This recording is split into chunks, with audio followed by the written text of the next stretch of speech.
அனைவருக்கும் வணக்கம். தற்போது நாம் காணக்கூடிய இந்த தாவரத்துடைய பெயர் சாங் ஆஃப் இந்தியா எல்லோ என்று அழைக்கக்கூடிய தாவரம். ஒரு அழகு தாவரமாக வளர்க்கிறது. இதில் பார்த்தீங்கன்னா பூக்கள் வராது, வெறும் இந்த மாதிரி இலையின் அழகுக்காக மட்டுமே வளர்க்கப்படுகின்றன. ஆல்ரெடி வீடியோ போட்டுருக்கு சாங் ஆஃப் இந்தியா கிரீன், இலை முழுவதுமே பச்சையாக இருக்கும். இது பார்த்தீங்கன்னா எல்லோ, நடுவில் வந்து பச்சை, ஓரம் ஃபுல்லாக ரெண்டு பக்கம் பார்த்தீங்கன்னா இலையோட வெளிப்புல ஃபுல்லாக ரெண்டு பக்கம் பார்த்தீங்கன்னா மஞ்சள் நிறம் இருக்கும், இடையில பச்சை நிறம் இருக்கும். இது சாங் ஆஃப் இந்தியா எல்லோ என்று அழைக்கப்படுகின்றன. இது வளர்ப்பது எளிது. இது செமி ஷேடில் வச்சினாலும் வளரும், டைரக்ட் சன்லைட்டில் வச்சினாலும் வளரும். வாட்டரிங் நம்ம வாரத்துக்கு 3 நாள் போட்டால் போதும் வாட்டரிங்கு.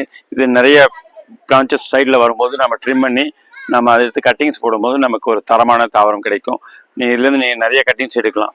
இந்த சுண்டோட சைஸுக்கு இந்த ஸ்டெம்மு திக்கான பிறகு அதுலேருந்து நம்ம கட்டிங்ஸ் எடுத்து நம்ம கிரவுண்டில் பாட்டில் எங்கே போட்டாலும் வித்தின் 1 மந்த்துக்குள்ளே ரூட் ஃபார்ம் ஆகி நமக்கு தனி தாவரமாக இருக்கும். இது ஒரு அழகு தாவரமாக டெக்கரேஷன் பார்த்தீங்கன்னா திருமண விழா காலங்களில் அந்த அதுக்காக பயன்படுத்த மற்ற விழா காலங்களிலும் பார்த்தீங்கன்னா இது டெக்கரேஷனுக்காக பயன்படுத்தப்படுகின்றன. அது இல்லாமல் வீட்டில் ஆஃபீஸ்லேயும் வந்து ஒரு அழகு தாவரமாக வளர்க்கப்படுகின்றன. அதனால் இவை வளர்ப்பது எளிது. Okay, thank you friends. Song of India yellow என்று அழைக்கப்படுகிறது. ஃபர்ஸ்ட் டைம் சேனல் பார்க்க சப்ஸ்கிரைப் பண்ணுங்கள், லைக் பண்ணுங்கள், ஷேர் பண்ணுங்கள். நன்றி, வணக்கம்.